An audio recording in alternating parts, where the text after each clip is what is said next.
Dr. Zakir, could you tell us the prerequisites for Itikaf?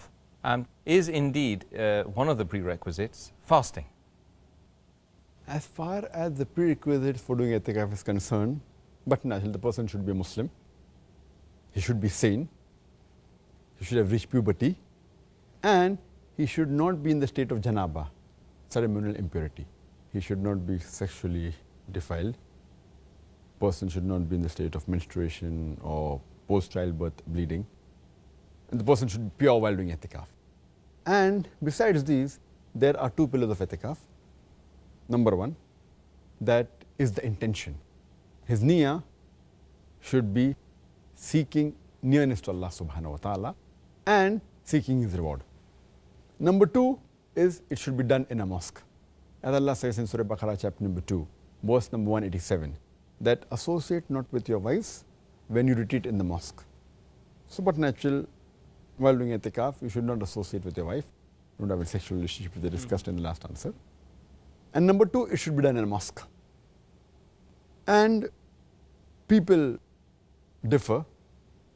Now, some of the people say it can be any mosque, but the majority of the scholars say that it should not be any mosque. It should be a mosque in which congregation salah are offered. And it should also be in a mosque in which Jummah salah is offered. Because if congregation salah is not offered, and if a person is doing Itikaf in the mosque, it will either mean that he is not offering salah in congregation, which is not correct, or he may be going out to another mosque that defeats the purpose of Itikaf. So but natural, most of the scholars agree that it should be in a mosque which has regular congregation salah, and preferably even Jummah salah should be offered in that mosque.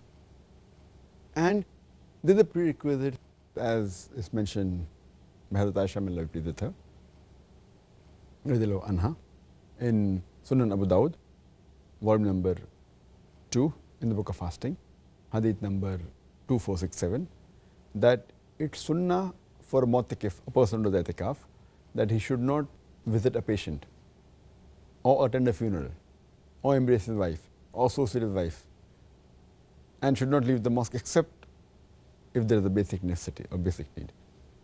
As far as whether fasting is compulsory or not, it's mentioned by Hazrat Aisha, may Allah be pleased with her, in the same hadith of Sunan Abu Dawud, volume number 2, in the book of fasting, hadith number 2467. Hazrat Aisha, may Allah be pleased with her, says that there is no itikaf without fasting. That's her view. But if you read Sahih Bukhari, volume number 8, in the book of oaths and vows, hadith number 6697, which we quoted earlier, Hazrat Umar, may Allah be pleased with him, he said that in the days of ignorance, Yawm al-Jahiliyyah, before he accepted Islam, he had vowed that he will do itikaf for one night in Masjid al-Haram. And the Prophet said, fulfill your vow. And there is no fasting during night. So by this permission of the Prophet, it is understood that fasting is not farz, but it is mustahab.